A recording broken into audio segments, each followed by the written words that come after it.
Bonjour et bienvenue dans la vidéo de montage du cache-cœur Naël.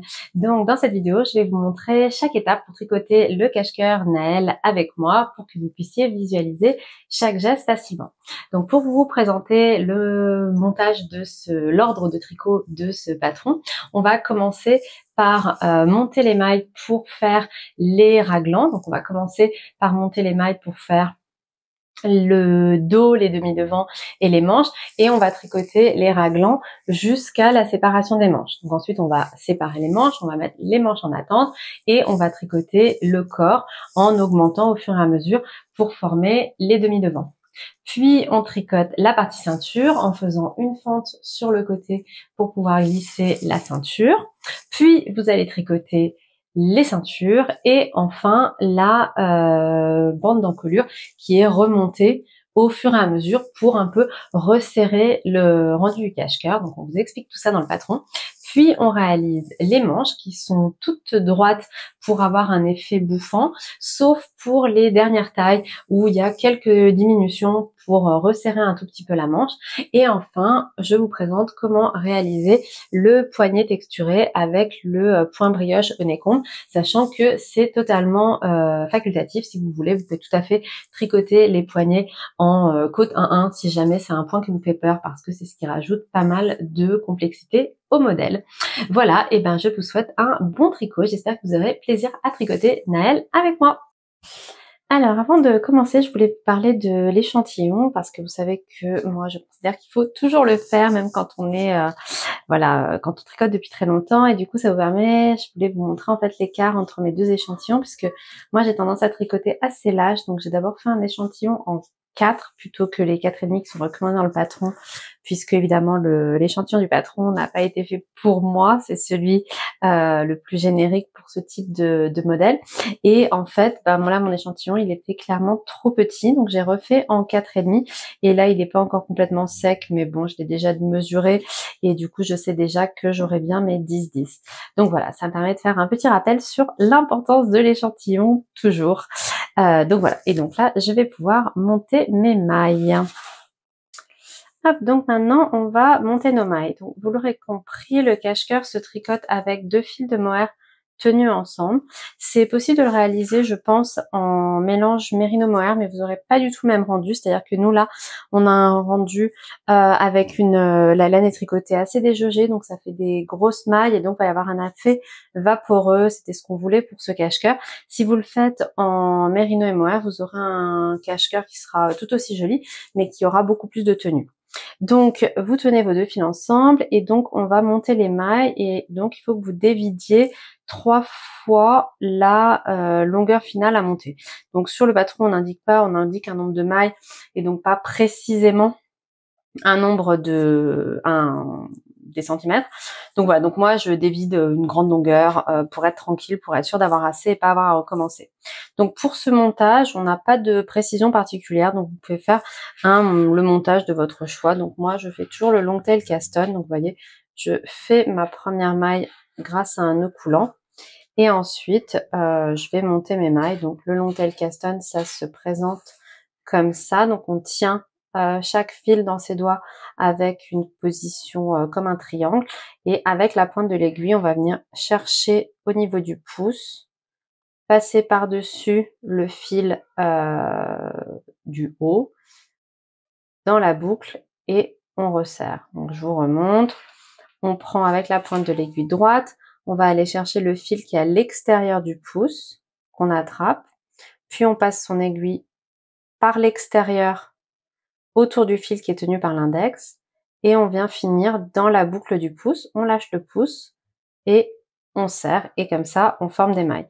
Donc il faut veiller d'être relativement lâche, donc ça c'est valable pour tous les montages, quel que soit le projet, parce que ça va vous permettre de ne pas avoir des mailles trop serrées au niveau de votre encolure. Hop. Donc voilà, donc je vais continuer comme ça. Et vous voyez, c'est un montage. Au début, ça peut être un peu difficile de le prendre en main, mais quand on a pris l'habitude, ça va quand même très vite pour réaliser son montage. Donc voilà, je vais finir et je vous montre la suite. Hop, donc voilà, j'ai fini de monter mes mailles et donc là, sur le rang suivant, on va tricoter tout le rang à l'envers et on va commencer à placer nos marqueurs. Donc vous voyez, j'avais largement assez de fil, donc je vais le couper parce que j'aime pas avoir des longs fils qui se baladent. Et donc là, je vais commencer à tricoter mon rang à l'envers. Donc pour positionner les marqueurs, c'est tout simple. Moi, j'utilise toujours des marqueurs fendus parce que je trouve ça plus pratique pour les enlever ou les repositionner. Oups, si nécessaire. Hop, et vous venez juste placer votre marqueur sur votre aiguille pour savoir où vous en êtes. Ensuite, vous suivez votre patron pour avoir le nombre de mailles à tricoter. Donc comme vous voyez, bon, le premier rang, il est toujours beaucoup plus serré. Donc c'est souvent un rang, il faut faire quand même attention parce que c'est le moment où on peut risquer de perdre des mailles. Hop. Et donc vous placez les marqueurs à chaque fois que le patron vous l'indique. Et ce sera ce qui va nous permettre ultérieurement, donc à partir du rang suivant, de réaliser les augmentations de raglan. Donc là, les marqueurs sont placés. Donc là, on est sur l'envers. Donc je vais vous montrer sur l'endroit. Donc en fait, les marqueurs vont délimiter chaque partie de votre tricot. Donc pour le moment, on a les deux demi-devants qui font très peu de mailles parce que voilà, on est au tout début du raglan. Puis on a les manches et là, donc le dos, les manches et les demi-devants. Et en fait, on va augmenter au fur et à mesure au niveau de ces marqueurs et c'est ça qui va former le raglan. Donc, je vais maintenant vous montrer comment réaliser les augmentations pour votre raglan. Donc, vous allez tricoter jusqu'à votre premier marqueur. Puis, on va réaliser une augmentation inclinée à droite. Donc, pour l'augmentation inclinée à droite, vous allez venir relever là le brin de laine entre les deux mailles. Donc, c'est un brin qui va être à l'horizontale avec votre aiguille gauche par l'arrière. Donc, je vous remonte le mouvement à faire. Vous l'attrapez par l'arrière. Puis, vous allez tricoter à l'endroit par le brin avant. Donc, je vous remontrerai la manipulation au prochain, au prochain marqueur. Ensuite, on glisse le marqueur, on tricote une maille à l'endroit, puis on va tricoter une augmentation inclinée à gauche. Donc, pour faire ça, cette fois, vous allez également soulever le brin qui se trouve entre les deux mailles, mais là, vous allez l'attraper par l'avant et vous le tricotez par la maille arrière. Vous le tricotez à l'endroit par le brin arrière. Donc vous allez devoir le tricoter par le brin qui se trouve ici. Et vous voyez que c'est pas très facile de l'attraper. Donc là, on peut faire comme ça. Mais au prochain marqueur, je vais vous montrer comment moi, la technique que j'utilise, qui est moins classique, mais où je trouve personnellement la manipulation plus facile. Donc on a augmenté de 2 mailles. Ensuite, vous allez tricoter à l'endroit jusqu'au marqueur suivant et on va refaire exactement la même chose. Donc, une augmentation inclinée à droite. Donc, on va attraper le brin entre les deux mailles et on le tricote à l'endroit par le brin avant. On glisse notre marqueur, on tricote une maille et là, moi, l'augmentation inclinée à gauche, la façon dont je la tricote, c'est que c'est avec mon aiguille droite que je viens relever le brin, donc de l'arrière vers l'avant. Puis, je viens positionner mon aiguille gauche dans ce brin de laine et je la tricote comme ça. Donc, c'est plus difficile à expliquer, c'est pas la façon classique de faire, mais le résultat est exactement le même et je trouve ça plus facile. Donc, je vais vous remontrer encore une fois. Hop, donc je suis arrivée à mon troisième marqueur et donc là, une augmentation inclinée à droite, je relève le brin, là vous voyez bien, qui se trouve entre les mailles. Donc vous voyez, c'est le brin qui est juste ici. Donc je le relève par l'arrière. Et donc quand on parle de brin avant, c'est celui qu'on voit à l'avant et le brin arrière, c'est celui qui est arrière. C'est-à-dire que la maille a deux jambes. Celle qui est sur le devant, c'est le brin avant. Celle qui est sur l'arrière, c'est le brin arrière. Donc, et je tricote à l'endroit par le brin avant. Donc c'est une maille tricotée de façon classique. Je glisse mon marqueur je tricote une maille en droit. Et là, pour l'augmentation inclinée à gauche, au lieu de relever mon brin par l'avant avec l'aiguille gauche, puis d'aller le tricoter par le brin arrière que j'ai quand même du mal à venir attraper ici. Moi, ce que je fais, c'est que j'attrape mon brin de l'arrière à l'avant avec mon aiguille droite. Ici, c'est beaucoup plus facile de venir glisser mon aiguille gauche. Et ensuite, je tricote par le brin arrière. Donc voilà, donc au moins vous avez les deux techniques et vous pourrez choisir celle que vous préférez. J'espère que j'ai été claire. En tout cas, vous pourrez visualiser. Je vous remontre une troisième fois tant qu'on y est, parce que ensuite, de toute façon, sur ce cache-cœur, une fois que vous avez vu les raglans, vous avez vu la grande majorité des manipulations. Donc on va jusqu'à la fin du rang. Et là, on va réaliser une augmentation inclinée non, on va comme on fait la même chose que tout à l'heure. Donc on fait d'abord une augmentation inclinée à droite. Donc on relève le brin qui se situe entre les deux mailles et on le tricote à l'endroit par le brin avant. On tricote une maille et on va venir réaliser une augmentation inclinée à gauche juste avant la dernière maille. Et on tricote la dernière maille. Donc sur les premiers rangs, c'est pas hyper facile, mais plus on va avoir de mailles sur nos aiguilles et plus ce sera facile à réaliser. Donc voilà, vous avez réalisé vos toutes premières augmentations de raglan. Donc maintenant, vous allez pouvoir continuer en suivant les indications du patron. Donc de toute façon, vous avez sur le rang en droit, vous faites vos augmentations de raglan. Sur le rang en vert, vous ne les faites pas. Et vous suivez bien ce qui est indiqué au niveau des augmentations section 1 et section 2, parce que vous répétez toujours 4 rangs, mais sur la section 1, vous faites plus d'augmentation, il me semble, que sur la section 2. Voilà, je vérifie par sécurité, mais je pense bien que c'est ça. Oui, c'est bien ça. On a plus d'augmentation à faire sur la section 1 que sur la section 2. Donc, je vais continuer et je viendrai vous montrer au fur et à mesure mon avancée.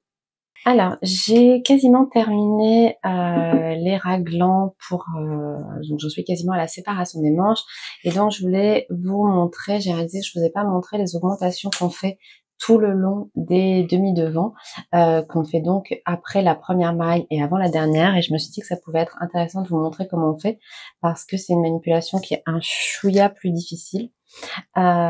Aussi, quelque chose que je voulais vous dire, c'est que si vous perdez un peu le compte de vos mailles, parce qu'on est d'accord que sur ce raglan, vous avez vu sur le patron qu'il y a deux sections. Il y a une première section où on augmente systématiquement le raglan et on fait une augmentation un rang sur deux au niveau des demi-devants. Et par contre, donc en fait, vous avez vos 4 rangs, vous faites les augmentations de raglan sur tous les rangs endroits et les augmentations des demi-devants, un rang endroit sur deux. Et ensuite, vous avez une plus petite section qui est la section 2 où là, c'est l'inverse. Vous faites l'augmentation des demi-devants, tous les rangs endroits et l'augmentation du raglan, un rang endroit sur deux. Donc moi, ce que je trouve pratique, si vous avez pas envie de recompter vos mailles tout le temps et que vous hésitez parfois à ne pas, en fonction de là où vous en êtes, si vous n'êtes pas certaine, si vous avez un peu perdu votre compte de rang, je vais y arriver, vous pouvez, moi ce que je fais, c'est que je compte uniquement les mailles des manches parce que vous avez le décompte de chaque section et ça vous permet de vous dire, bah voilà, j'ai X mailles, on sait qu'on augmente tous les rangs endroits sur la section 1 de 2 mailles, donc si vous voyez qu'il vous reste 8 mailles pour arriver au nombre qui est indiqué sur la fin de la section, ça veut dire qu'il vous reste 2 répétitions à faire des 4 rangs de la section 1. Donc voilà, donc moi je recompte pas à chaque fois la totalité de mon rang, je compte uniquement la partie manche. Donc je vous montre maintenant comment faire cette première augmentation. C'est le même principe que ce qu'on a vu pour les raglans, c'est juste que la manipulation est un chouïa plus difficile parce que on a peu de mailles sur nos aiguilles, donc il faut faire attention de ne pas les faire tomber. Donc vous tricotez votre première maille à l'endroit et ensuite vous faites une augmentation inclinée à gauche. Donc vous allez attraper avec la pointe de votre aiguille droite le fil qui se trouve entre les deux mailles. Hop, vous replacez votre aiguille gauche et vous tricotez par le bras arrière et vous avez augmenté d'une maille. Donc ensuite, là moi c'est mon tout dernier rang en droit, donc je vais aller augmenter mes raglans et je vous montrerai quand j'en serai à la dernière maille comment j'augmente. Alors une chose que j'ai aussi oublié de vous dire pour les raglans, c'est que nous on a fait le choix de mettre un seul marqueur pour délimiter le raglan. Donc c'est-à-dire que vous l'avez vu, on fait une augmentation inclinée à droite avant le marqueur, puis on tricote une maille et ensuite on fait l'augmentation inclinée à gauche. Il y a beaucoup de patrons où on va vous dire de placer un deuxième marqueur pour vous permettre de vraiment bien visualiser la maille centrale. Nous on ne le fait pas parce que moi personnellement le fait d'avoir un seul marqueur ça me suffit pour savoir que j'ai mon raglan à faire, mais vous pouvez tout à fait le rajouter si c'est plus clair pour vous et si ça vous simplifie la lecture évidemment. Donc voilà, donc je voulais vous le dire parce que c'est vrai que très souvent on a deux marqueurs qui entourent la maille centrale. Si vous préférez, rajoutez-en un deuxième, ça pose évidemment aucun souci. Donc là je suis arrivée à la fin de mon rang, donc je tricote les deux mailles. Et quand je suis à une maille de la fin, c'est le moment où je dois faire mon augmentation. Donc là, je viens relever par l'arrière le fil qui court entre mes deux mailles et je le tricote à l'endroit par le bras avant. Donc là, la manipulation est un peu difficile parce que c'est assez serré. Donc il faut bien détendre un peu la maille. Et voilà, et je tricote ma dernière maille. Donc c'est comme ça que vous faites les augmentations de chaque côté. Donc maintenant, je vais tricoter mon dernier rang envers et ensuite je vous montrerai la séparation du corps et des manches. Donc j'ai fini mes augmentations de raglan. Donc maintenant, on va venir séparer le corps et les manches. Donc je vais vous montrer comment on va faire ça. Donc au démarrage, donc on fait cette séparation des manches sur un rang en droit. Donc au démarrage, on fait notre augmentation des demi-devants de façon classique. Hop, donc on tricote une maille à l'endroit, puis on fait une augmentation, oups, inclinée à gauche, tac, et on va tricoter à l'endroit jusqu'au marqueur. Hop, donc quand on arrive au marqueur, vous l'enlevez, vous n'en aurez plus besoin. Puis vous allez mettre en attente toutes les mailles jusqu'au prochain marqueur qui sont les mailles de votre manche. Donc pour faire ça, soit vous pouvez les mettre sur un bout sur un câble, soit vous pouvez les mettre sur un fil de laine. Donc moi je vais en profiter pour tester cette je fais pas du bon côté. Donc moi je vais en profiter pour tester ces espèces de câbles de Scooby-Doo dont j'ai parlé dans la vidéo où je note les accessoires tricot. Voilà, donc comme ça je vais voir ce que ça donne, où on m'a tellement vanté les mérites et c'est vrai que là, j'avoue que ça coulisse. J'avais peur que la jonction pose souci, mais en fait ça coulisse très bien. Voilà, donc il y a des marques qui vendent ça spécifiquement pour le tricot. Moi je vous conseillerais d'acheter du Scooby-Doo, c'est beaucoup moins cher, vous en aurez une tonne. Voilà, donc ouais non franchement j'avoue que ça fonctionne bien. Donc là il faut juste faire attention en enlevant de pas perdre ses mailles, mais je reconnais que c'est quand même bien pratique ce petit câble. Donc voilà, donc là j'ai mis mes mailles sur mon fil, j'enlève j'enlève le marqueur suivant et je vais du coup couper mon câble pour tenir mes mailles, voilà, le temps où elles seront en attente. Hop, voilà. Donc maintenant que j'ai fait ça, on a donc toutes les mailles de nos manches qui sont mises en attente. Et là, on va relever quelques mailles sous l'emmanchure. Hop, décidément, je mets mes pelotes au mauvais endroit. Donc là, vous faites tout simplement pour remonter vos mailles, avec votre doigt, vous allez enrouler le fil autour de votre doigt et le placer sur votre aiguille. Vous avez remonté une maille, je vous remonte, on enroule, on place sur l'aiguille, on serre. Et ensuite, vous allez reprendre les mailles du dos et on va refaire exactement la même chose une seconde fois. C'est-à-dire que vous allez recommencer, hop, j'ai remonté mes 2 mailles, vous allez recommencer à tricoter à l'endroit toutes les mailles du dos jusqu'au marqueur. Donc là, je suis arrivée au marqueur qui délimite ma seconde manche. Donc je fais exactement pareil, je l'enlève et je vais venir placer toutes les mailles de la seconde manche en attente. Puis je tricoterai la fin de mon rang, donc mon demi-devant droit, en n'oubliant pas de faire une augmentation inclinée à gauche à la fin. Et ensuite, vous faites un rang à l'envers. Donc je vous remontre pas parce que c'est exactement les mêmes manipulations. Donc on va aussi relever 2 mailles. Donc on met les mailles en attente, puis on relève 2 mailles en dessous. Et ensuite, on va passer à la partie corps. Alors, je viens de réaliser que dans l'enthousiasme de remonter, de séparer les manches, je suis allée trop vite et en fait, j'ai lu trop vite, comme quoi ça arrive à tout le monde, même moi avec mes propres patrons. Il faut remonter 2 mailles, placer un marqueur, remonter 2 mailles. Donc là, du coup, je vais rattraper le coup au rang suivant en remontant mes 2 mailles que j'ai loupées. Mais voilà, pour vous, c'est vraiment important. Quand vous séparez les manches, vous remontez 2 mailles, vous placez votre marqueur qui vous permettra d'identifier les côtés de votre cache-cœur et ensuite vous remontez 2 mailles. Ne vous trompez pas, soyez plus concentrés que moi. Hop, donc là, ça y est, la séparation des manches est faite et j'ai remonté mes mailles manquantes ici et j'ai fait mon rang envers. Donc là, maintenant, vous allez tricoter le corps en augmentant systématiquement sur tous les rangs endroits.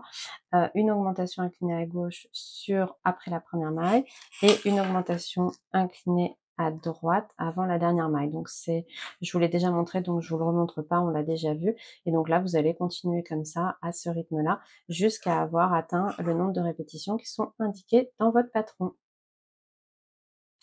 Alors donc là, j'ai fini les augmentations de mes demi-devants et comme je vous disais, je pense que je vous l'ai déjà dit avant, mais je le répète au cas où, c'est bien de vous mettre un marqueur. Ça vous permet quand même de compter de façon beaucoup plus facile.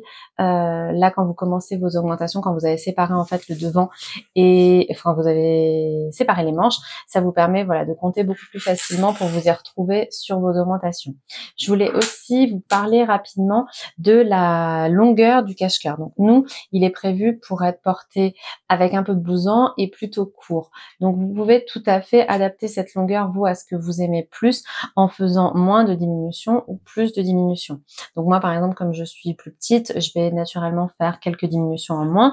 Vous pouvez en faire en plus si vous avez envie d'avoir beaucoup plus de blouson ou si vous êtes beaucoup plus grande, ou en moins si vous êtes plus petite ou si vous voulez moins de blouson. Donc ça, c'est vous qui voyez. Mais en tout cas, ce que je voulais dire, c'est que ça va pas, si vous changez, si vous rajoutez ou si vous enlevez 4 ou 5 répétitions des augmentations, ça changera pas le rendu global du cache-cœur. Donc vous pouvez le faire sans souci. Donc maintenant, on va passer à la partie ceinture et donc on va venir créer la fente par laquelle on glissera la ceinture. Donc vous allez, oups, pardon pour le bruit, vous allez commencer par tricoter jusqu'au deuxième marqueur. Donc c'est ce que je vais faire maintenant. Et quand vous allez tricoter jusqu'au second marqueur, on ne fait plus d'augmentation. Donc là, vous tricotez de façon classique à l'endroit, en maille endroit, sans augmentation. Donc les augmentations sont terminées. Et donc après avoir séparé les mailles, vous allez venir placer un marqueur dans la première maille de votre rang. Donc vous le mettez bien dans la première maille et il va y rester pendant qu'on va tricoter la partie gauche du coup de notre cache-cœur par rapport à la fente et ça va nous permettre quand il faudra remonter les mailles pour la ceinture de savoir précisément à quel niveau commencer.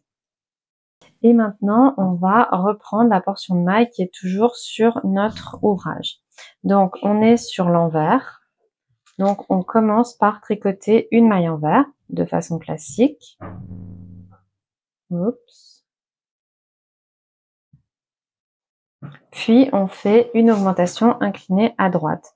Donc ça, on l'a déjà vu plusieurs fois. Là, la maille peut être assez serrée. Donc, vous pouvez la détendre un peu en tirant un peu dessus comme ça.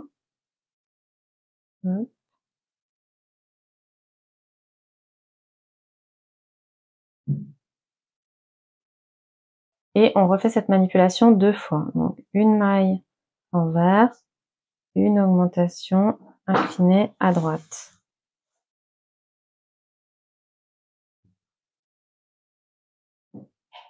Une maille envers, une augmentation inclinée à droite.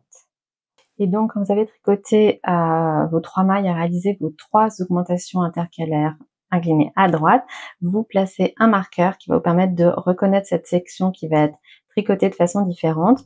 Puis, vous allez jusqu'à la fin du rang en tricotant en jersey classique. Donc, vous êtes en maille envers jusqu'à la fin du rang.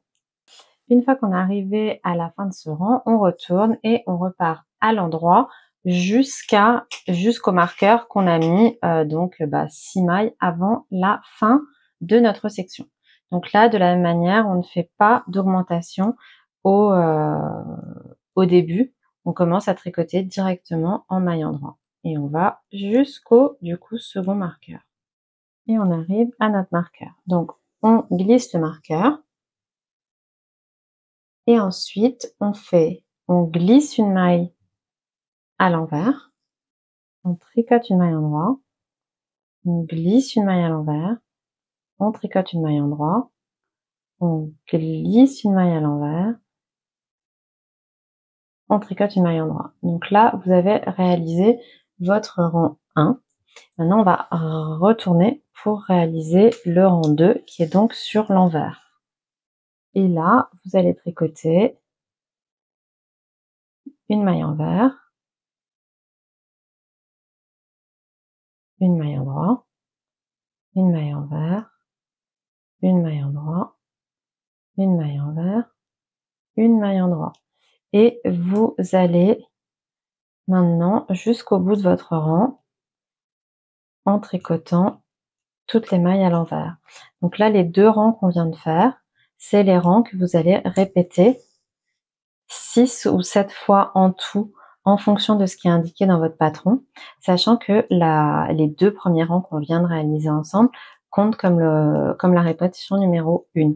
Quand je serai à la fin de ce rang, moi je fais la petite taille, donc il faudra que je répète ces 2 rangs 5 fois de plus pour avoir 6 fois en tout.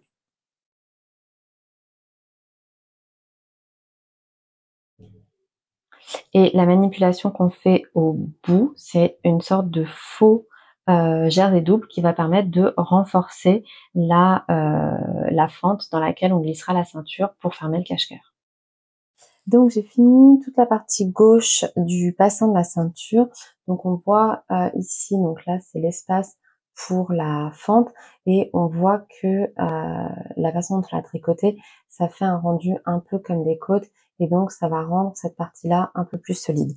Donc là maintenant que j'ai terminé, j'ai bien mon marqueur de l'autre côté qui nous permettra d'identifier où remonter les mailles pour tricoter la ceinture. Et là, cette partie-là, comme elle est finie, on va pouvoir enlever les marqueurs qui restaient et mettre cette partie-là en attente. Et donc maintenant, on va s'occuper de la partie droite et on va commencer par remettre les mailles sur notre aiguille. Hop. On reprend notre fil.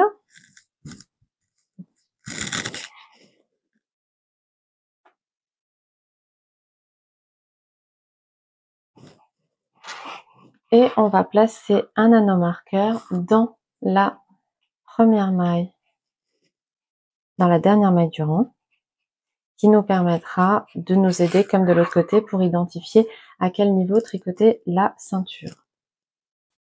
Et on va tricoter notre premier rang à l'envers. jusqu'à 3 mailles de la fin. Donc à 3 mailles de la fin, on va venir placer un anneau marqueur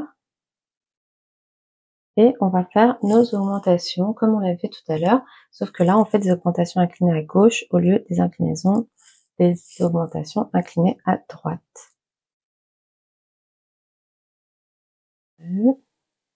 Donc vous faites, je l'ai pas dit, mais vous faites une maille envers, une augmentation inclinée à gauche, une maille envers, une augmentation inclinée à gauche. Oh, je vous ai dit une bêtise. Vous placez le marqueur, vous faites une augmentation inclinée à gauche, une maille envers, augmentation inclinée à gauche, une maille envers. Là, je fais augmentation inclinée à gauche et une maille envers.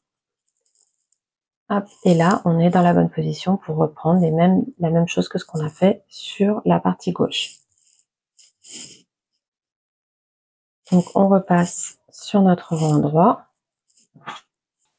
Donc, maintenant, on est sur l'endroit et on va reprendre les deux rangs pour faire la symétrie de l'autre côté. Donc là, on tricote une maille à l'endroit. On glisse une maille comme pour la tricoter à l'envers. Une maille endroit. On glisse une maille comme pour la tricoter à l'envers. Une maille endroit. On glisse une maille comme pour la tricoter à l'envers. On glisse le marqueur et on tricote à l'endroit jusqu'à la fin de notre rang. Ensuite, sur le rang envers, on va tricoter à l'envers tout simplement jusqu'au marqueur. Donc, on tricote tout en maille envers jusqu'à arriver au marqueur qui délimite la fin de la fente.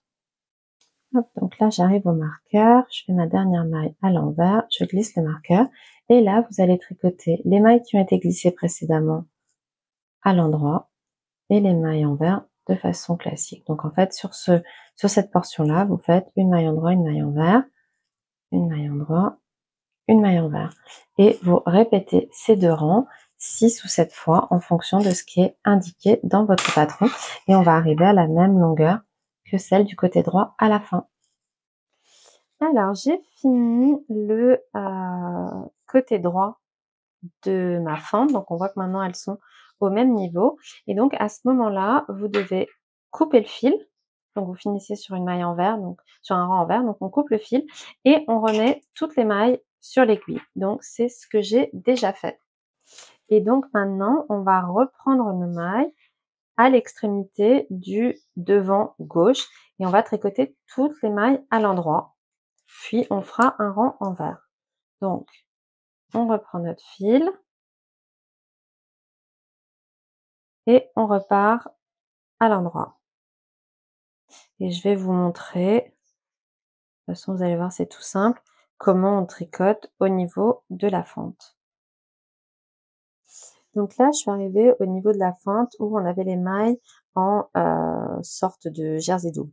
Donc là vous les tricotez tout à l'endroit, donc vous n'avez plus à faire la distinction maille endroit, maille envers.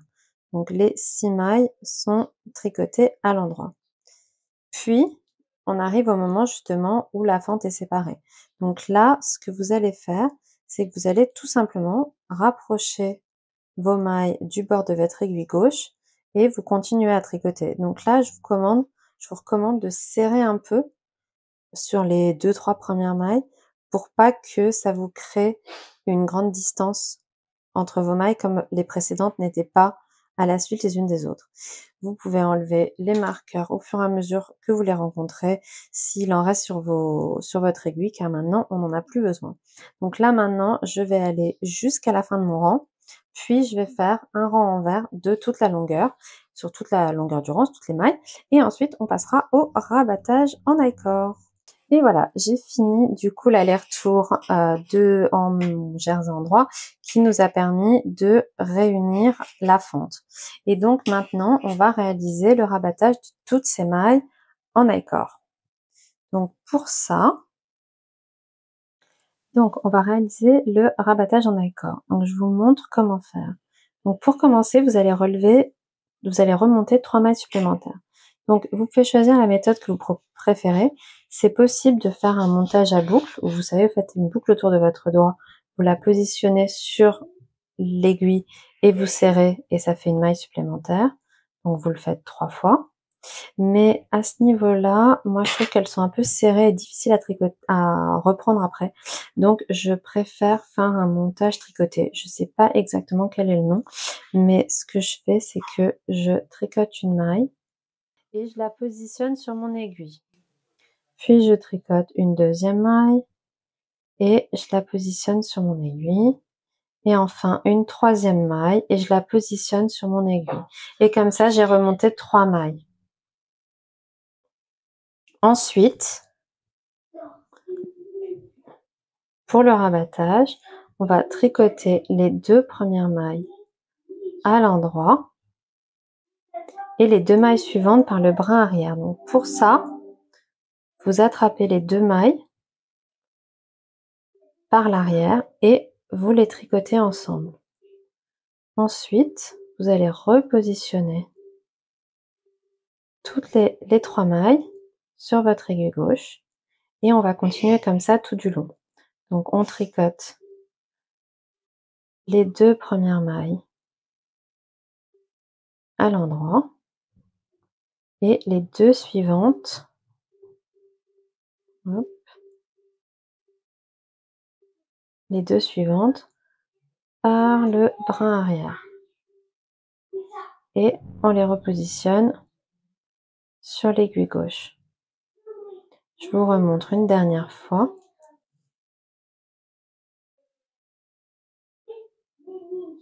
On tricote les 2 premières mailles à l'endroit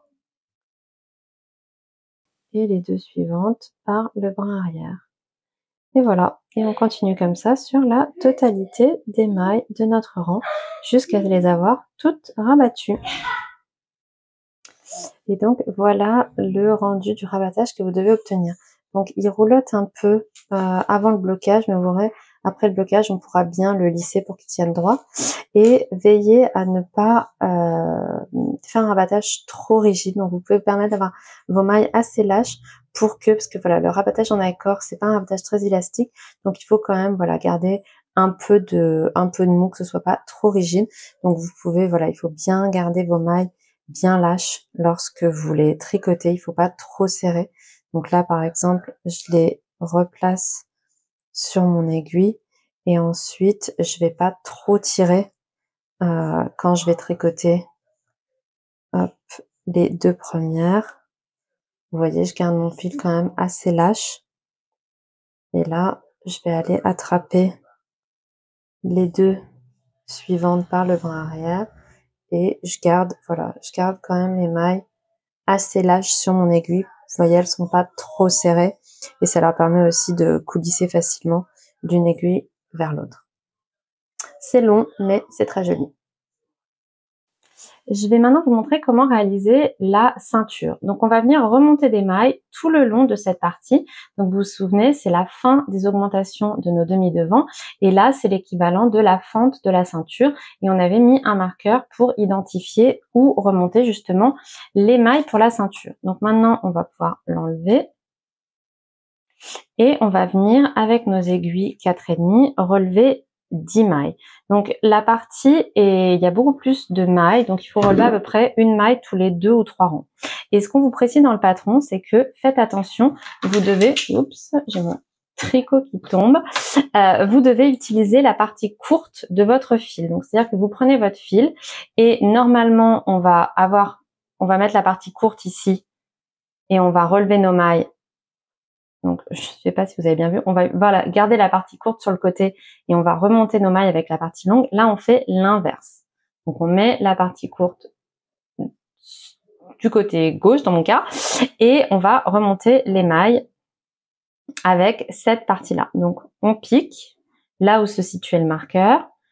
Hop, on prend un peu plus de fil pour être tranquille et on relève une première maille. Ensuite, on va aller 2 rangs plus loin. Donc, 1, 2, on pique dans la maille, hop, et toujours avec notre fil le plus court, donc ça c'est le fil qui est attaché à la pelote, on ne s'en sert pas, on remonte une deuxième maille, donc on enroule notre fil autour de l'aiguille et on le ressort, donc ça fait 2 mailles, ensuite je saute un rang, je vais en dessous et je remonte une 3e maille. Et on continue comme ça jusqu'à avoir relevé 10 mailles. Et il faut bien aller jusqu'au bas, jusque dans la corde pour que ce soit esthétique. Donc une 5e maille,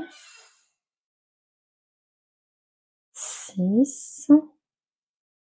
Et vous pouvez adapter un peu quand vous arrivez sur la fin. Donc, vous avez l'impression qu'on a relevé peu de mailles par rapport à la hauteur, mais la ceinture est réalisée en fait dans un point qui s'appelle le point Milano et qui est un peu comme du double jersey. Donc, on va rajouter des mailles entre et après, on va obtenir la bonne longueur.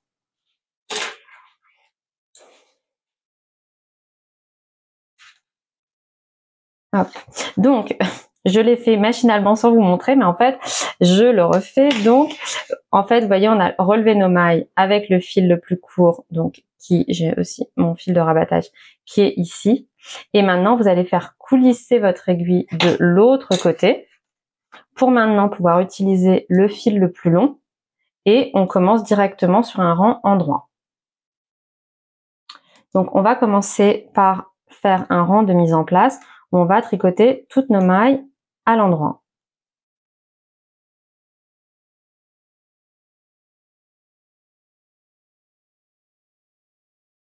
Donc le premier rang, c'est toutes les mailles à l'endroit.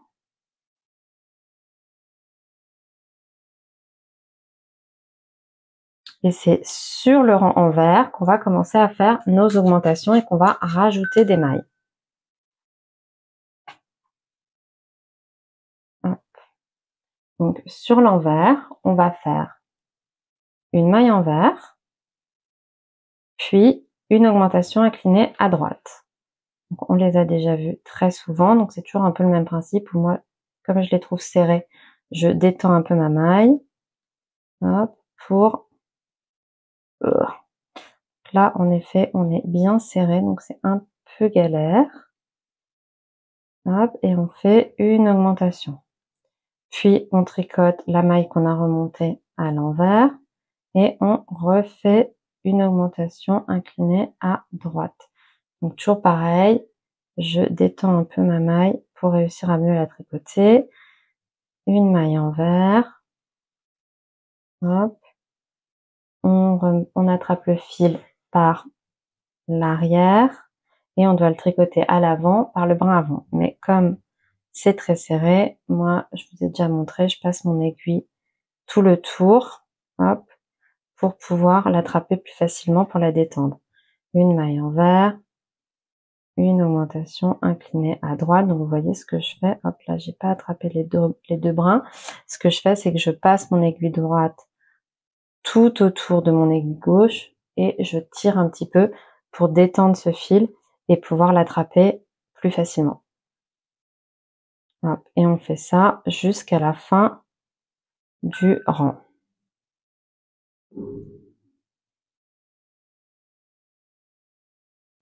Donc notre rang, nos deux rangs de mise en place sont faits et donc maintenant on va pouvoir tricoter toute la ceinture en répétant les deux rangs suivants. Donc on fait sur le rang en droit, hop, je vais zoomer un peu, vous faites une maille en droit, vous gardez le fil dans la position et vous glissez la maille en vert. Une maille en droit, une maille glissée comme pour la tricoter à l'envers. Donc je vous explique le principe. Le principe, c'est donc une maille à l'endroit. Si on glisse une maille comme pour la tricoter à l'endroit, on va l'attraper par l'avant et on la glisse. Pour glisser une maille comme pour la tricoter à l'envers, on l'attrape par l'arrière, comme si vous alliez tricoter votre maille à l'envers. Donc c'est assez simple quand on voit le mouvement, mais je préférais vous l'expliquer. Donc voilà, donc une maille en droit, une maille glissée à l'envers, une maille en droit, une maille glissée à l'envers, et on va comme ça jusqu'au bout de notre rang. Hop. Et sur l'envers, vous allez faire un rang de côte 1-1 classique. Donc vous faites une maille en vert, une maille en droit, une maille en vert, une maille en droit. Donc c'est vraiment tout simple, c'est un peu long parce qu'il y a quand même pas mal de centimètres à tricoter, mais la manipulation est très simple. Et je vais vous montrer le rendu que vous êtes censé avoir, puisque je suis en fait en train de tricoter l'autre ceinture.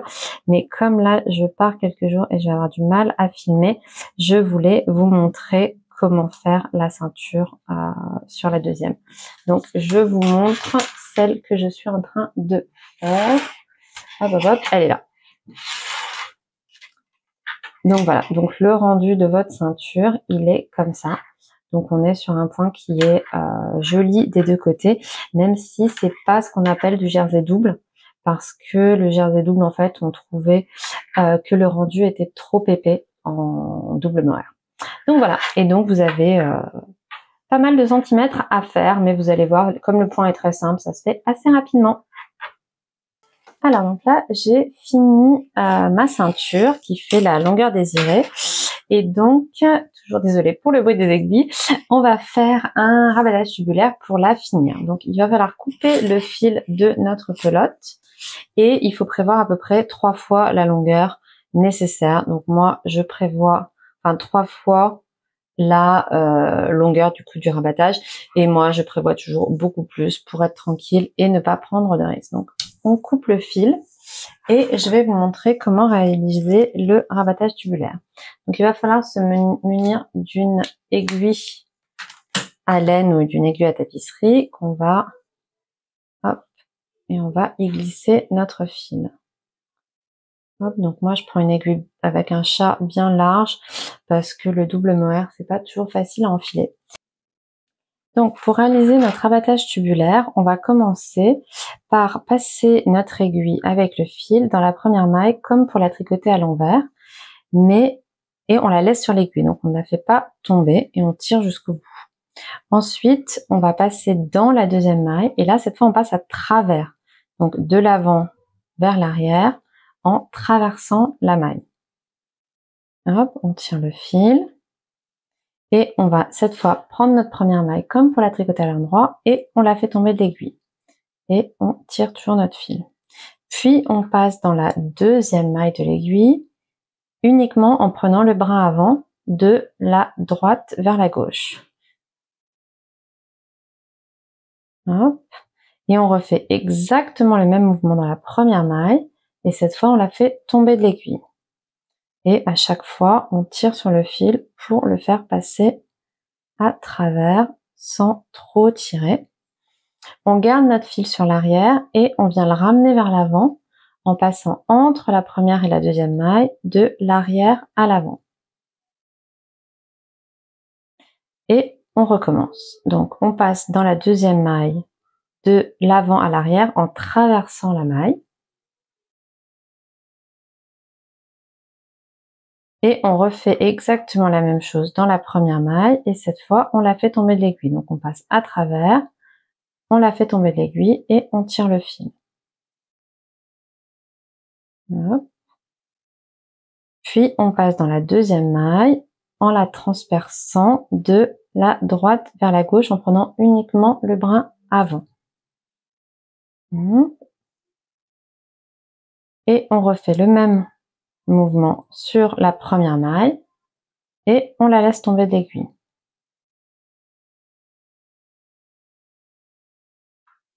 On refait passer notre fil de l'arrière vers l'avant en passant entre la première et la deuxième maille. Et c'est reparti. On attrape la première maille, la deuxième maille comme pour la tricoter à l'endroit en passant de l'avant à l'arrière. On refait exactement le même mouvement en faisant tomber l'aiguille, en faisant tomber la maille de l'aiguille et on continue comme ça tout du long. Donc, je vous montre les mouvements et on fait tomber l'aiguille. On ramène l'aiguille sur l'avant. On fait comme si on avait tricoté la première maille à l'endroit. Donc, on passe le fil et on passe le même mouvement. On fait tomber l'aiguille.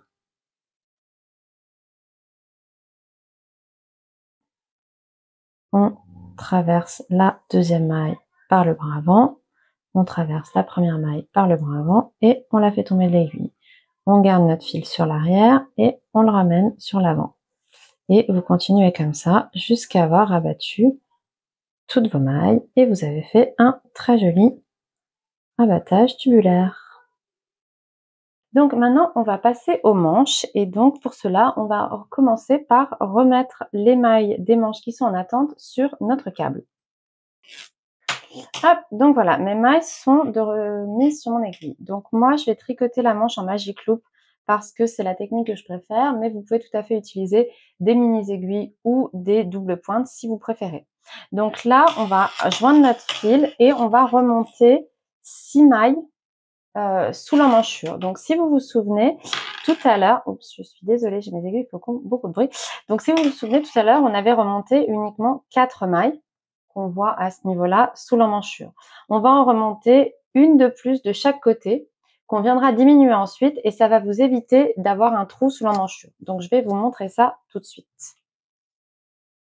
Donc pour tricoter un magic loop, je vais séparer mes mailles en deux parties plus ou moins égales. C'est pas archi important qu'elles soient, vous n'êtes pas obligé d'être au nombre près. Donc vous voyez que moi là j'ai un fil qui se promène, c'est parce que si vous vous souvenez, j'ai remonté, je me suis plantée et j'avais remonté que 2 mailles au lieu de 4 et je les ai remontées après. Donc vous ne devez pas avoir ça. Donc je vais identifier mes 4 mailles que j'ai remontées tout à l'heure, 1, 2, 3, 4 et donc je vais commencer à remonter dans la troisième et ce sera notre début de rang juste avant. Donc, pour remonter une maille, je vais zoomer un peu.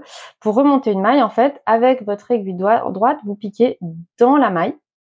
Vous attrapez votre fil, vous le passez autour, vous serrez un peu et vous faites ressortir le fil. Et vous allez remonter une maille. Donc, je vais le faire dans la maille suivante. Hop, je pique. Donc là, il ne faut pas se tromper. Il faut bien prendre le fil qui est attaché à la pelote et pas l'autre. J'enroule. Et j'ai remonté une maille. Et ensuite, il faut que j'en remonte une à ce niveau-là. Donc là, vous piquez un peu où vous voulez, ça n'a pas d'importance. Cette maille-là, elle va disparaître. Elle est là uniquement pour ne pas avoir de trou sous l'emmanchure à ce niveau-là. Et maintenant, je vais tricoter jusqu'au bout de ma section en maille endroit. Hop.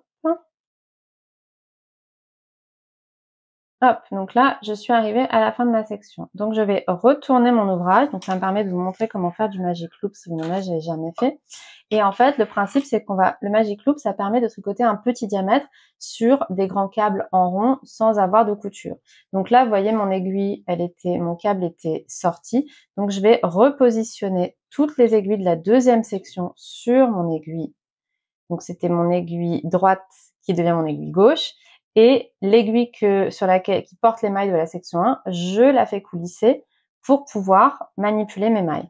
Donc là, à ce moment-là, il faut que vous serriez bien votre première maille pour ne pas avoir de jonction parce qu'en fait, si votre maille est lâche, ça va vous faire une colonne de mailles qui va être plus lâche que les autres et ça va être peu esthétique. Donc, vous voyez là, moi, je tire assez fort. Si vous tricotez en méthode continentale et que vous avez quand même un écart, vous pouvez tricoter cette maille-là en méthode française parce que ça permet de mieux serrer. Donc moi, je serre pas mal les 2 premières mailles et après, je vais jusqu'à la fin de cette deuxième section. Hop, donc arrivé à la fin de cette deuxième section, c'est là qu'on doit remonter nos 3 mailles. Donc j'en remonte une dans la partie intermédiaire avant les mailles que j'avais remontées sous l'emmanchure. Puis je repère mes 2 mailles qui sont ici et là et je monte 2 mailles supplémentaires. Hop, une première maille et une deuxième. Et donc, c'est là que vous pouvez placer votre marqueur de début de rang. Alors moi, j'en mets jamais quand je tricote en magic loop parce qu'en fait, c'est là où va y avoir, comme mon câble va toujours être dans cette position. Hop, je remonte un peu pour vous montrer. Comme le câble va toujours être dans cette position, d'un côté le câble qui dépasse, de l'autre côté les aiguilles, je n'ai pas de risque de perdre mon début de rang. Donc, je mets pas de marqueur à ce niveau-là parce que je sais que sinon, il va se balader. Donc, je vous remontre et je vais vous montrer comment ensuite on tricote nos mailles ensemble pour éviter d'avoir un trou qui se forme. Hop, et donc là, je vais tricoter. Donc moi, je faisais la plus petite maille, donc la plus petite taille, donc j'avais 6 mailles à relever. Donc en fonction du nombre de mailles que vous avez relevées, il faut que vous adaptiez. Et donc là, moi, je vais tricoter une maille et je tricote les 2 suivantes ensemble. Donc en gros, c'est les 2 dernières mailles que vous avez remontées que vous tricotez ensemble. Puis je vais jusqu'à la fin de ma section. Quand j'arrive à la fin de ma première section, oups, je fais coulisser mes câbles. Donc je sors mes aiguilles et mon câble, je tourne, je repositionne mon câble et je mets la deuxième section de mailles, hop, sur mon aiguille et je reprends mon tricot. Donc en serrant bien les 2 premières mailles, comme je vous ai dit, pour ne pas avoir de jonction peu esthétique. Et je vais tricoter jusqu'aux 3 mailles que j'ai relevées. Donc là, je suis arrivée à mes 3 dernières mailles. Je tricote les 2 suivantes ensemble. Je tricote la dernière maille et j'ai mon bon nombre de mailles pour commencer. Et en fait, vous voyez que au niveau de ma jonction, j'ai pas de trou formé de chaque côté. Bon là, j'en ai un petit, mais que je pourrais facilement résorber avant le blocage. Et donc maintenant, il faut tricoter 40 cm de manches. Donc c'est parti pour un peu de mer de Jersey en droit pour les manches. Alors, j'ai fini les 40 cm de ma manche, donc on va pouvoir passer à la partie poignet. Donc je vous montre le rendu parce que je l'ai déjà réalisé sur l'autre manche. Donc on a un poignet qui est resserré et où pour faire la partie texture, on rajoute des lignes de brioche honeycomb. Donc si jamais vous n'êtes pas familière avec cette technique, que ça vous fait un peu peur ou que vous n'aimez pas le rendu, vous pouvez tout à fait tricoter votre poignet en entier en côte 1-1 si vous préférez. Moi, je vais vous montrer comment faire la version avec le point fantaisie. Comme ça vous permettra d'apprendre comment le réaliser. Donc, au prochain rang, on va tricoter des diminutions. Donc, normalement, vous continuez avec votre taille d'aiguille normale. Moi, j'ai déjà changé pour la plus petite taille. Donc, voilà. Donc, normalement, vous changez après. Moi, c'est déjà fait, mais ça va pas faire de grande différence. Donc, moi, sur la plus petite taille, je dois tricoter 2 mailles avant de commencer mes diminutions. Donc voilà, donc là j'ai tricoté mes 2 mailles. Et ensuite sur la totalité de la manche, donc là ma maille est mal positionnée. Hop, donc ensuite sur la totalité de la manche, vous allez tricoter une maille en droit, puis vous tricotez 2 mailles ensemble. Donc pour ça c'est tout simple, vous tricotez les 2 prochaines mailles, hop, à l'endroit, comme si elles ne formaient qu'une seule maille. Je vous remontre, on fait une maille tricotée à l'endroit, puis on tricote les 2 mailles suivantes ensemble. Donc on a diminué d'une maille, une maille en droit, hop, 2 mailles ensemble. Donc là, une maille en droit, 2 mailles ensemble. Et donc vous continuez comme ça tout le long de votre rang, c'est ce qui va permettre de resserrer pour le poignet. Hop, donc là j'ai fait mes diminutions, donc on voit déjà que le poignet se resserre. Donc là je vous recommande de vraiment compter le nombre de mailles que vous devez avoir pour bien avoir celui qui est indiqué dans le patron, parce que ce sera important pour la suite et pour réussir à faire vos côtes. Donc maintenant on va tricoter 2 cm en côte 1-1.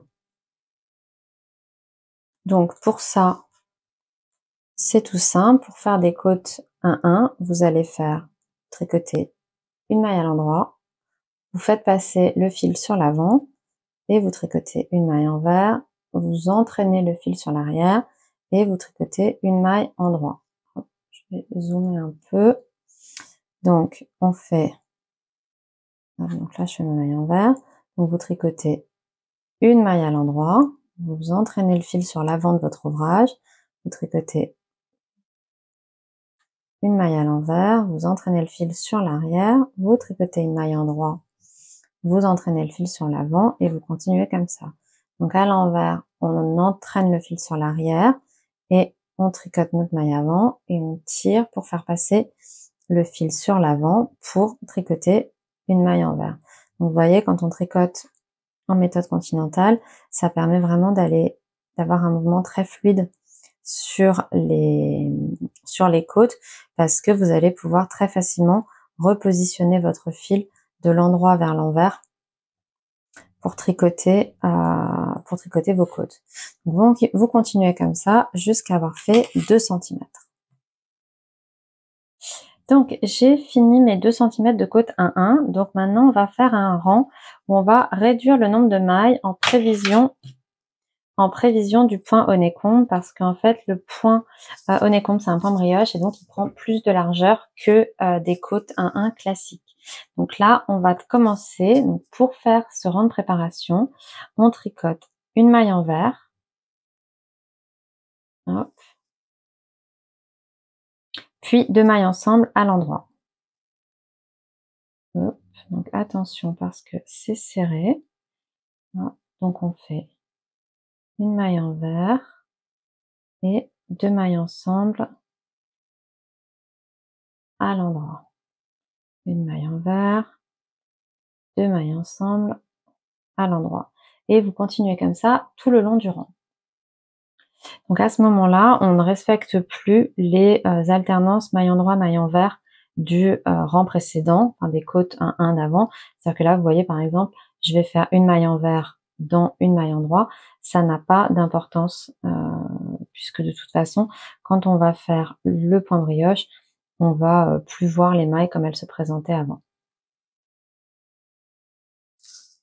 Donc voilà, donc on a beaucoup réduit le nombre de mailles et maintenant on va pouvoir faire nos 6 rangs de points honeycomb.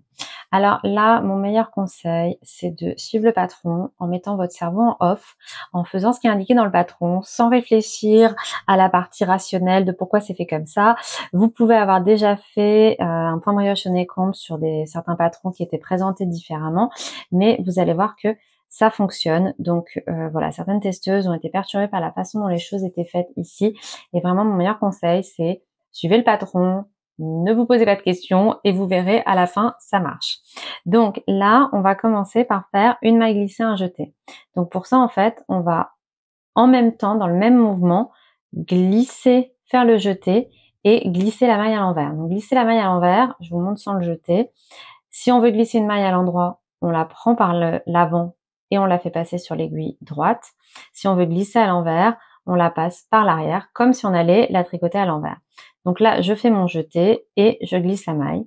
Puis, je tricote une maille envers. Ensuite, je refais pareil, une maille glissée, un jeté en même temps, une maille envers. Une maille glissée, un jeté, une maille envers. Je remonte une dernière fois, une maille glissée, un jeté, une maille envers. Et vous continuez comme ça sur la totalité de votre rang.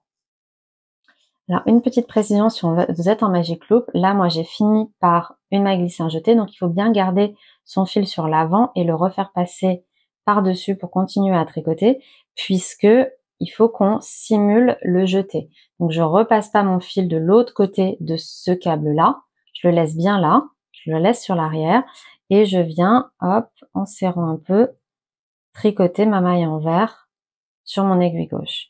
Ensuite, je continue, une maille glissée, un jeté, une maille envers. Donc voilà, donc faites juste attention si vous faites en Magic Loop. Hop, donc là, je suis arrivée à la fin de mon rang numéro 1. Le rang numéro 2, c'est exactement le même. Donc, comme je vous dis, ne vous posez pas de questions. On va avoir 2 jetés sur la première maille, qui est donc 2 fois glissée sans être tricotée, et 2 mailles envers. Hop, donc on fait une maille glissée, un jeté, on tricote une maille envers, une maille. Donc on voit que sur la maille, on a déjà une maille plus un jeté. On refait un jeté par-dessus. Puis une maille envers, un deuxième jeté, une maille envers, un deuxième jeté, toujours on glisse la maille, une maille envers. Et vous continuez comme ça jusqu'à la fin de votre rang une nouvelle fois.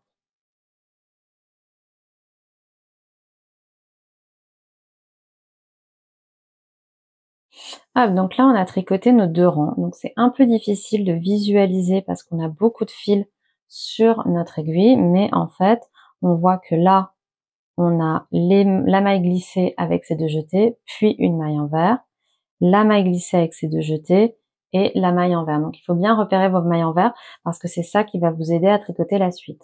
Donc là maintenant, on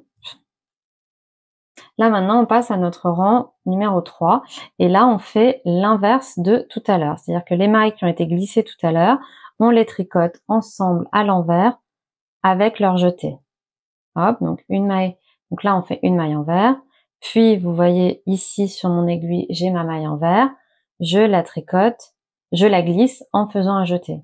Ensuite, j'ai ma maille glissée avec ses 2 jetés que je tricote à l'envers. La maille envers précédente, je la glisse en faisant un jeté. Et la maille glissée précédemment, je la tricote à l'envers. Donc vous faites toujours le même mouvement, mais on a inversé l'ordre. Tout à l'heure, on commençait par une maille glissée, un jeté, et ensuite on faisait une maille envers. Là, on a commencé par une maille envers, et on fait une maille glissée, un jeté ensuite.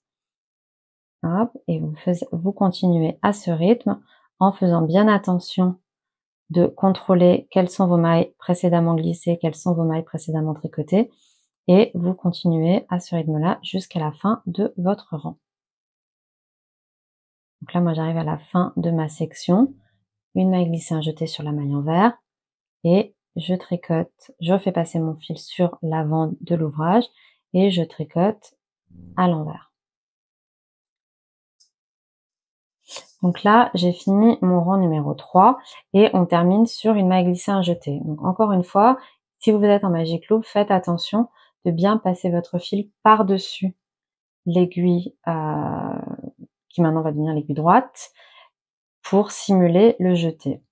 Maintenant, on va faire notre rang numéro 4 et on refait, vous vous en doutez, la même chose que tout à l'heure. Donc, on va refaire le rang, on recopie le rang 3. Donc là, on commence par une maille envers. Donc, j'ai une maille envers sur mon aiguille, je refais une maille envers. Et la maille précédente qui a son jeté, je fais un deuxième jeté, je la glisse avec un deuxième jeté.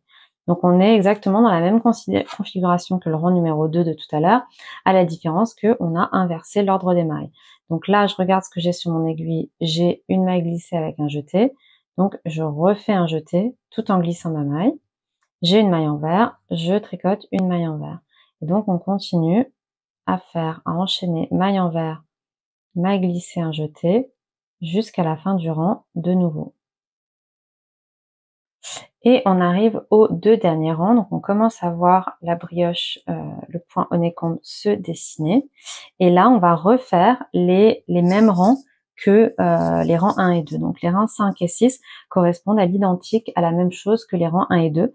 Donc là, on recommence avec une maille glissée, un jeté en premier. Donc sur mon aiguille, c'est une maille envers. Donc on va la contrarier. Et donc on refait une maille glissée, un jeté. Puis sur mon aiguille, j'ai la maille que j'ai glissée tout à l'heure avec ses 2 jetés. Je la tricote à l'envers. Ensuite, j'ai une maille envers sur mon aiguille. Je la glisse en faisant un jeté. Puis j'ai ma maille glissée avec ses 2 jetés. Je la tricote à l'envers. Une maille envers que je glisse en faisant un jeté. Et je continue comme ça jusqu'à la fin de mon rang. Donc on contrarie de nouveau nos mailles. Les mailles qui étaient glissées, on les tricote à l'envers avec leur jeté. Les mailles qui étaient tricotées à l'envers, elles sont glissées avec un jeté. Et voilà, j'en suis à mon tout dernier rang, le rang numéro 6 de point honeycomb. Et donc, je refais la même chose que le rang numéro 5, donc la même chose que les rangs 1 et 2, à savoir qu'on commence par, on glisse la maille avec son jeté, hop. Donc là, on a une maille qui aura été glissée 2 fois avec un jeté, et ma maille qui était tricotée à l'envers, je la retricote à l'envers. Et on continue comme ça jusqu'à la fin du rang. Donc on reglisse une seconde fois la maille glissée précédemment, et on retricote à l'envers la maille qui a été tricotée à l'envers au rang précédent. C'est un peu compliqué à expliquer et à montrer, mais la réalisation est relativement simple. La chose la plus importante, c'est de bien repérer où se situent les jetés et où se situent les mailles envers. Donc là, on est d'accord que j'ai terminé sur un jeté, donc je garde bien mon fil. Je ne passe pas mon fil comme ça, je le laisse sur l'arrière pour simuler le jeté. Et je viens, en serrant un peu, tricoter ma première maille à l'envers. Une maille. Et voilà, j'ai fini mes 6 rangs de point honeycomb. Et voilà le rendu que vous devez avoir. Donc maintenant, on va réaménager nos mailles pour repasser en côte 1-1. Donc il va falloir qu'on fasse des augmentations entre nos différentes mailles. Donc on avait fini avec une maille glissée, enfin on commençait le rang précédent avec une maille glissée, un jeté. Comme on l'a fait 2 fois, on a plusieurs brins de laine puisqu'on a 2 jetés plus notre maille. Donc on va les tricoter tous ensemble à l'envers. Puis on vient réaliser une augmentation inclinée à droite entre notre maille envers précédemment tricotée et ce qu'on vient de faire. Donc on relève le brin par l'arrière et on le tricote à l'avant. Donc là, comme c'est serré, je détends un peu ma maille pour réussir à l'attraper plus facilement et je la tricote à l'endroit. Puis je tricote ma maille à l'envers. Hop, je vais zoomer pour vous montrer un peu mieux. Hop, donc là, j'ai la maille que j'avais précédemment glissée avec ces 2 jetés. Je la tricote à l'envers. Puis je viens relever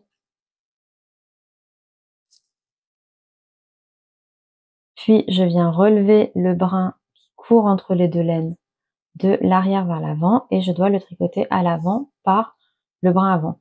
Mais ce que j'aime bien faire à ce moment-là, c'est passer mon aiguille autour de la maille pour pouvoir la tirer un peu et avoir plus de jeu pour pouvoir plus facilement l'attraper parce qu'à ce moment-là, les mailles sont quand même bien serrées. Donc je tricote la maille à l'envers, je tricote ma prochaine maille avec ces 2 jetés à l'envers et je viens réaliser mon, désolée, j'arrête pas de me décaler vers droite, je viens réaliser mon augmentation inclinée à droite. Donc vous voyez, là j'ai relevé le brin de laine et c'est pas très facile de l'attraper. C'est pour ça que souvent, voilà, j'essaie de détendre un peu ma maille pour pouvoir l'attraper plus facilement. J'espère que vous voyez bien. Donc la maille, je la tricote à l'envers, la prochaine à l'envers. Et on vient réaliser une augmentation inclinée à droite. Donc je relève le brin par l'arrière et je viens le tricoter par l'avant. Comme c'est serré, je passe mon aiguille tout autour, mon aiguille droite autour de l'aiguille gauche. Je tire sur le brin pour avoir plus de jeu, pour l'attraper plus facilement et pouvoir réaliser mon augmentation. Donc j'espère que c'est clair. Et vous continuez comme ça jusqu'à la fin de votre rang. Et voilà, on a fini notre rangée de points honeycomb. Donc maintenant, vous allez recommencer à tricoter 2 cm en côte 1-1, puis vous refaites le point honeycomb, puis 2 cm en côte 1-1, et ensuite vous rabattez votre manche avec votre rabattage préféré. Donc nous, on recommande le rabattage à l'italienne, mais vous pouvez tout à fait décider de faire un rabattage classique pour votre manche, comme vous préférez. Alors, ça y est, j'ai fini ma manche. Donc, on voit mes 2 rangées de points honeycomb. Et maintenant, je vais venir faire le rabattage tubulaire et je vais en profiter, ou le rabattage à l'italienne, pour vous montrer. Donc, d'abord, il va falloir couper à peu près 3 fois la longueur nécessaire pour faire le rabattage. Donc, moi, j'avoue que je prévois toujours du rab pour être tranquille et vous pouvez couper le fil. Ensuite, vous allez vous munir d'une aiguille à laine. Donc, j'en prends une plutôt large parce que c'est toujours galère de faire, passer le mohair dans le chat de l'aiguille. Hop. Donc, le rabattage tubulaire, c'est un rabattage qui, si je ne me trompe pas, se fait en 6 étapes. Je le connais par cœur, mais du coup, j'ai pas exactement le nombre en tête, mais je vais vous montrer les étapes. Hop. Donc, on vient plus près. Donc, au début, on va commencer. Donc, pour la première maille, pour les 2 premières mailles, on commence de façon particulière et après je vous montrerai l'enchaînement. Donc, vous allez passer votre aiguille à l'intérieur de la maille de la droite vers la gauche et vous tirez. Hop. Puis, vous faites passer votre aiguille, alors je vais essayer de bien vous montrer, à l'intérieur de la seconde maille, dans la seconde maille, de la gauche vers la... Donc, vous voyez, vous passez dans la maille, de l'endroit vers l'envers. Et on tire le fil. Puis, on va passer l'aiguille dans la première maille, comme pour la tricoter à l'endroit, et la faire tomber de l'aiguille. Et hop, on tire. Et là, on va commencer notre enchaînement. Donc, vous allez passer votre aiguille dans la deuxième maille, de la droite vers la gauche, uniquement par le brin avant. Hop, donc c'est notre mouvement numéro 1. Puis, vous faites exactement le même mouvement dans la première maille et vous la faites tomber de votre aiguille. On tire. Ensuite, vous positionnez votre aiguille sur l'arrière de l'ouvrage et vous venez passer l'aiguille entre la première et la deuxième maille. Donc, c'est notre troisième mouvement. Puis, on passe l'aiguille dans la deuxième maille de la gauche vers la droite, de l'avant vers l'arrière. Et notre quatrième mouvement. Et on refait exactement le même mouvement en faisant tomber l'aiguille. Donc, de l'avant vers l'arrière, de la gauche vers la droite, et on fait tomber l'aiguille. Et ensuite, on recommence. Donc, c'est un enchaînement de 5 mouvements, si je ne me trompe pas. Donc, je vous remontre. On passe dans le brin avant de la deuxième maille de la gauche, de la droite vers la gauche. On refait la même chose pour la première maille et on la fait tomber. Troisième mouvement, on passe de l'arrière vers l'avant entre les 2 premières mailles. Quatrième mouvement, on passe de l'avant vers l'arrière, comme pour la tricoter à l'endroit, la deuxième maille, en passant dans la maille. Et on refait le même mouvement, donc dans la première maille, de l'endroit, donc comme pour la tricoter à l'endroit, et on la laisse tomber. On tire le fil. Et voilà, et on continue comme ça tout du long. Et en fait, si vous regardez, les mouvements sont répétés à chaque fois, deuxième maille, première maille. Donc on fait ce mouvement-là, et on le répète sur la première maille en la faisant tomber de l'aiguille. On passe l'aiguille sur l'arrière et on la ramène sur le devant entre la première et la deuxième maille. Et hop, alors là, je me suis attrapée dans mon deuxième aiguille. Puis on passe dans la maille numéro 2 de l'avant vers l'arrière, comme pour la tricoter à l'endroit. Et on fait la même chose sur la première maille, en la faisant tomber de l'aiguille. Et vous continuez comme ça tout du long. Donc c'est un peu long, mais ça n'est pas très compliqué et ça fait un très joli rendu qui reste bien élastique. Je vais vous montrer sur ma deuxième manche qui est là. Voilà, donc c'est ça le rendu que vous devez avoir et on voit que c'est comme si en fait le tricot continuait dans l'autre sens. Donc c'est quand même un très joli rabattage. Moi c'est celui que je fais toujours sur des côtes. Hop, on va pouvoir maintenant passer à la dernière étape de notre cache-cœur, remonter les mailles pour l'encolure et tricoter l'encolure. Donc il va falloir remonter vos mailles tout le long des demi-devants, du raglan des manches et du dos. Donc là, j'ai un marqueur qui se balade, je n'en ai plus besoin. Hop, je peux l'enlever. Donc on va remonter toutes ces mailles avec nos aiguilles 4,5. Donc le patron vous indique le nombre de mailles que vous devez remonter en totalité, mais aussi par section. Combien de mailles remonter sur les demi-devants, combien de mailles remonter pour les manches et le dos, et ainsi de suite. Donc ça vous permet de regarder de regarder vos nombres de colonnes de mailles, par exemple, pour identifier si vous devez remonter une maille sur 2 ou 2 mailles sur 3, par exemple, en fonction de la taille que vous tricotez. Donc sur Naël, on a un rapport où on est quasi à un peu plus de une maille sur 2 à remonter. Donc il faut bien tenir compte du fait qu'on ne remonte pas des mailles, notamment sur les demi-devants, on remonte pas, comme on peut le faire certains gilets, des mailles droites. C'est-à-dire que quand on est sur une bande de boutonnage droite, on va plutôt remonter 2 mailles sur 3. Là, ici, il faut bien voir qu'on est sur une encolure, notamment sur, comme je le dis, sur le demi-devant, qui est en biais. Donc, il faut prévoir de la resserrer un peu, comme si vous cousez, en fait, il faut prévoir un peu d'embu au niveau de la bande d'encolure. Donc, c'est pour ça qu'on est quasiment à un peu moins même d'une maille sur 2. Donc, quand je dis qu'on vous indique le nombre de mailles, c'est que, par exemple, moi, sur le dos, je dois remonter 19 mailles. Donc, je peux compter le nombre de mailles que j'ai sur mon dos pour ensuite évaluer tous les combien je vais en remonter. Donc là, j'en ai 1, 2, 3, 4, etc., etc. Donc c'est comme ça que vous allez pouvoir évaluer pour remonter le bon nombre de mailles.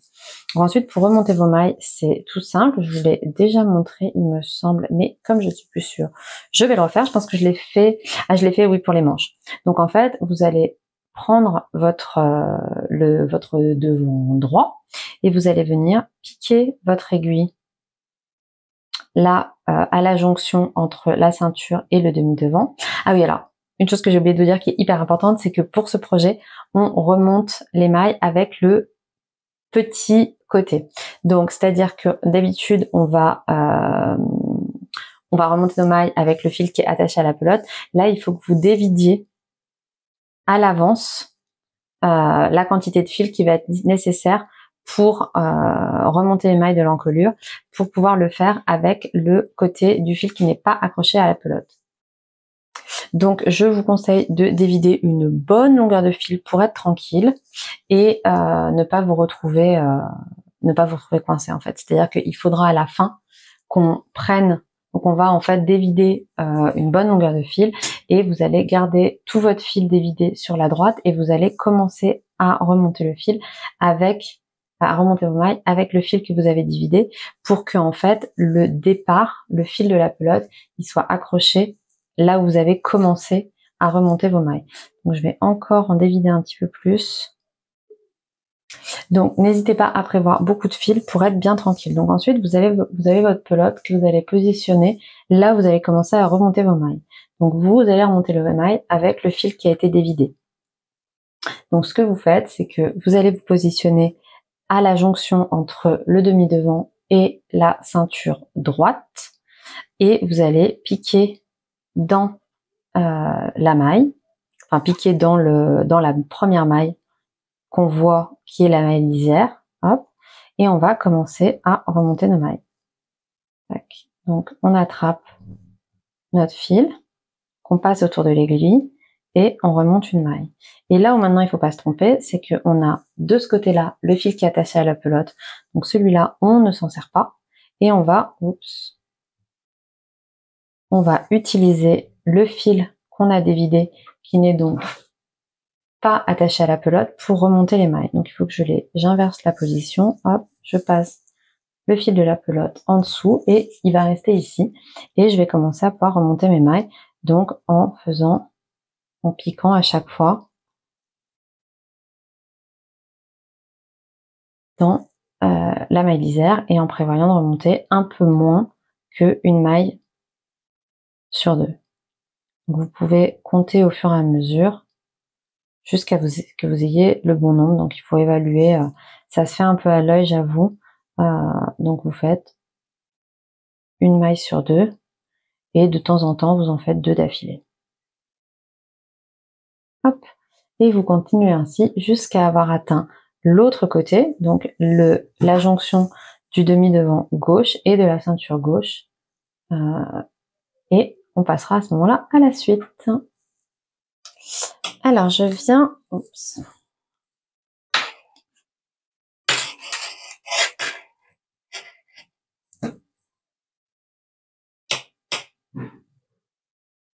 Donc je viens de finir de relever mes mailles, donc je suis arrivée avec le fil. Donc vous allez voir à quel point j'en avais prévu trop, puisque j'ai tout ça en trop. Ça paraît pas énorme, mais je vous assure que quand on les met en longueur, ça fait beaucoup. Donc là, je peux casser le fil. Ce sera un fil à rentrer plus tard. Et donc voilà, donc là, c'est à ce niveau-là que je suis. Mais pour commencer à tricoter notre encolure, on va repartir de l'autre côté. Donc là où on avait commencé le montage des mailles de l'encolure, donc sur le demi devant droit. Et c'est maintenant avec le fil accroché à la pelote qu'on tricote. Donc moi, j'ai pris le fil intérieur et extérieur parce que c'était ma dernière pelote. Et c'est ici qu'on va se mettre à tricoter notre encolure. Donc là, on va commencer à remonter des mailles le long de la ceinture pour créer la largeur de la bande qu'on va remonter au fur et à mesure. Hop, donc je prends mon aiguille qui est de l'autre côté et je vais venir remonter 4 mailles le long de Donc pour commencer, je vais venir relever 4 mailles avec mon aiguille gauche en utilisant le fil qui est attaché à la pelote, et c'est ce qui va former la bande qu'on va remonter au fur et à mesure. Donc là, on remonte tout simplement une maille dans une maille. Donc on a réalisé les rangs de mise en place et maintenant on va pouvoir tricoter toute notre encolure avec le même point que la ceinture. Donc on fait une maille à l'endroit, on glisse une maille comme pour la tricoter à l'envers avec notre fil sur l'envers, on tricote une maille, on glisse une maille, on tricote une maille, on glisse une maille. Et quand on arrive à la dernière maille, on la tricote ensemble avec la maille suivante par le brin arrière. Donc là, il faudra resserrer un peu à la fin parce qu'on voit que sur le premier rang, les mailles sont un peu lâches. Donc vous pourrez passer un fil si vous le souhaitez pour resserrer un peu si le rendu vous dérange. Hop. Ensuite, on passe sur l'envers. On glisse une maille à l'envers sans la tricoter.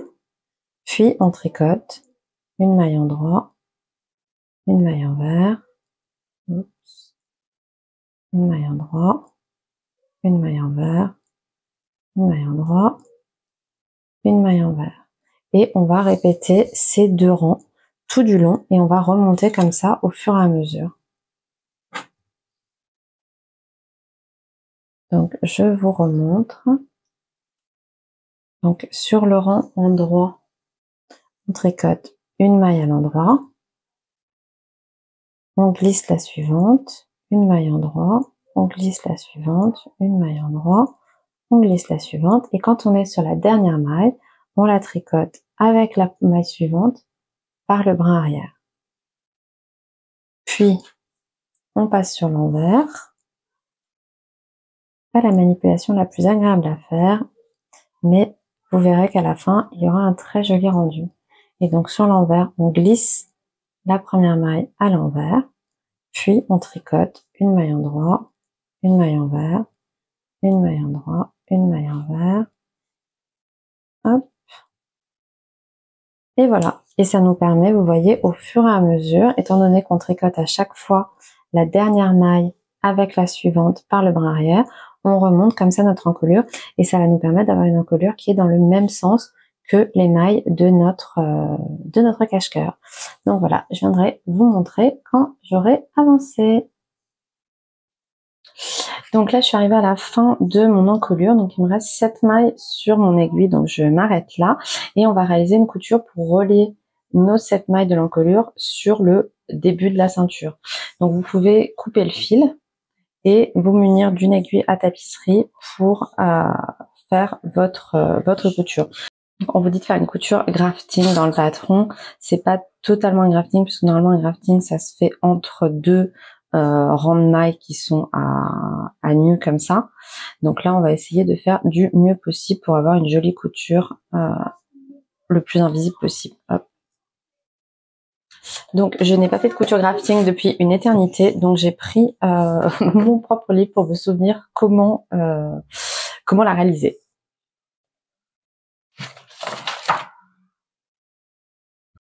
Donc comme je dis, normalement un grafting ça se fait entre deux rangs de mailles sur une aiguille. Donc là nous c'est pas le cas.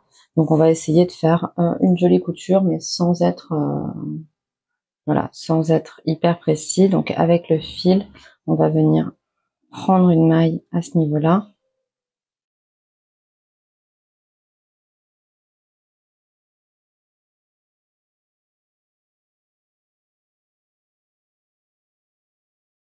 Vous allez essayer d'attraper les mailles en 2 fois. Mais vous voyez, ma couture est pas hyper précise parce que dans tous les cas, le principe c'est de réussir à obtenir quelque chose de fondu.